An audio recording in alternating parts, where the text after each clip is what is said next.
मेरा सवाल ये है कि ईवीएम को लेके पहले भी आपने बयान दिया है, लेकिन एक बार फिर से ईवीएम को लेके शिकायतें विपक्षी दलों ने हरियाणा को लेके की है, बैटरी को लेके शिकायत की गई है। तो आप हमेशा ये कहते रहे कि निष्पक्षता के साथ हम चुनाव करवाते रहें, तो ऐसे लोगों को आप क्या जवाब देंगे, ऐसे लोगों को आप क्या कहेंगे?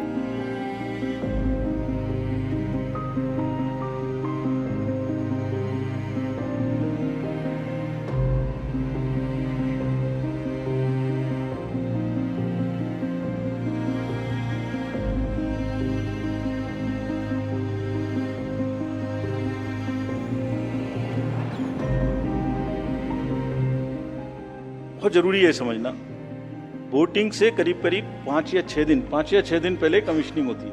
5-6 दिन पहले उस दिन मशीन में सिंबल पड़ते हैं। तो अब मशीन में अभी तक नई बैटरी उस दिन एक डाली जाती है और सील करके उस बैटरी पे भी कैंडिडेट के एजेंट्स के दस्तखत होते हैं। छोड़िए, मशीन पे तो होंगे ही होंगे, हमें भी नहीं पता, हमने भी पता नहीं कब बनाया था ये नियम, हमारे काम आ रहा है अभी कि वो बैटरी पर भी एजेंट के दस्तखत हो। और अब कमीशनिंग के बाद, क्योंकि 5 ही दिन बचे हैं और इसमें सिंबल लोड हो चुके हैं, ये उनके सामने में स्ट्रांग रूम में जाएगी, डबल लॉक लगेगा, 3 लेयर की सिक्योरिटी रहेगी, 3 लेयर की, जिसमें CAPF भी शामिल होगी, मस्ट है। ऑब्जर्वर होंगे। उसके बाद जब वो पोलिंग के डिस्ट्रीब्यूशन के दिन निकलेंगी, उस दिन फिर यही प्रोसेस होगा, सारा प्रोसेस वीडियोग्राफ होगा।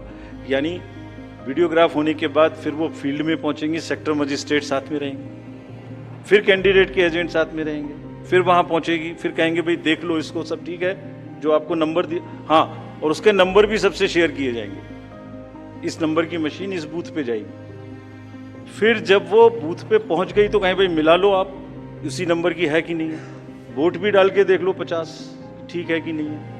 किसी ने 50 डाले, किसी ने 20 डाले, किसी ने कहा नहीं हमें ठीक है, हम नहीं डालेंगे।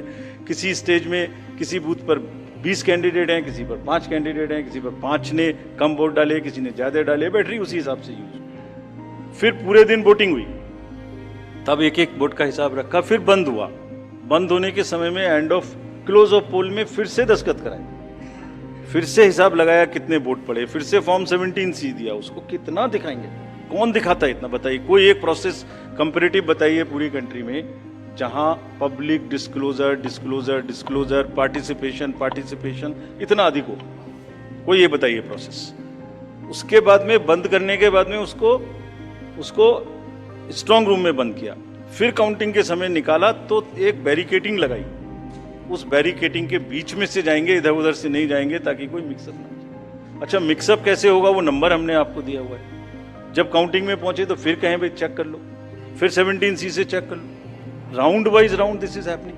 And there is a provision for objecting to any of the issue relating to this at any stage, which has not happened.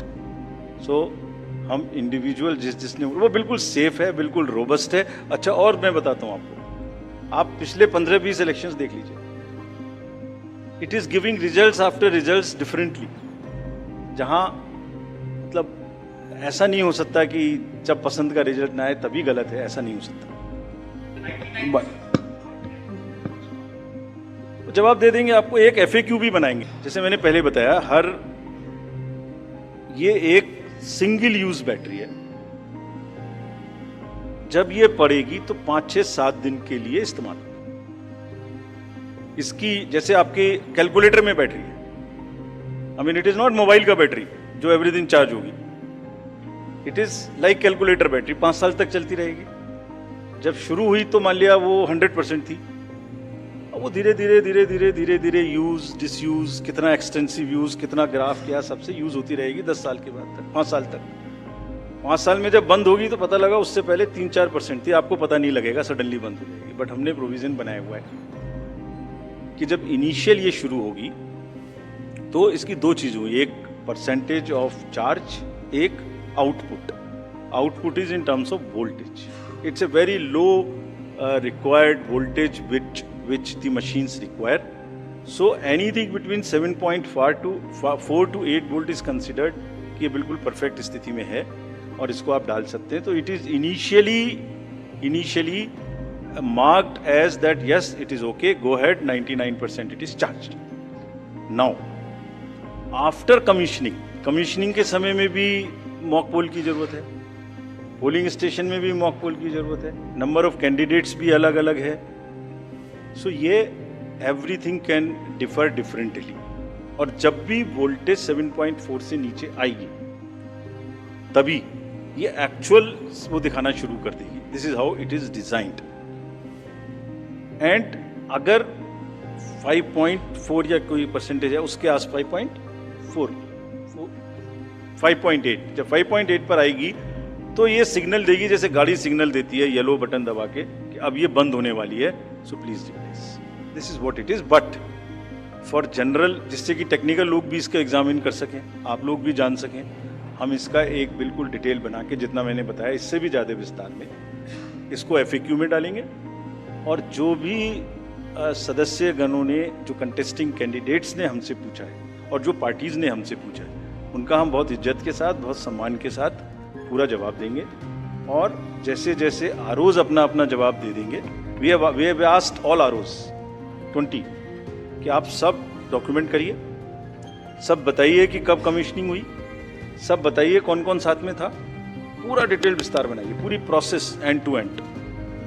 और बनाने के बाद माननीय कैंडिडेट को आप जवाब दीजिए। दिस इज योर ड्यूटी इन लोकतंत्र। अगर कोई पूछ रहा है तो आप जवाब देंगे, हम उसका जवाब देंगे। और जवाब देने के बाद कंपाइल करके हम आपको भी सबको बताएंगे, इसको बताएंगे।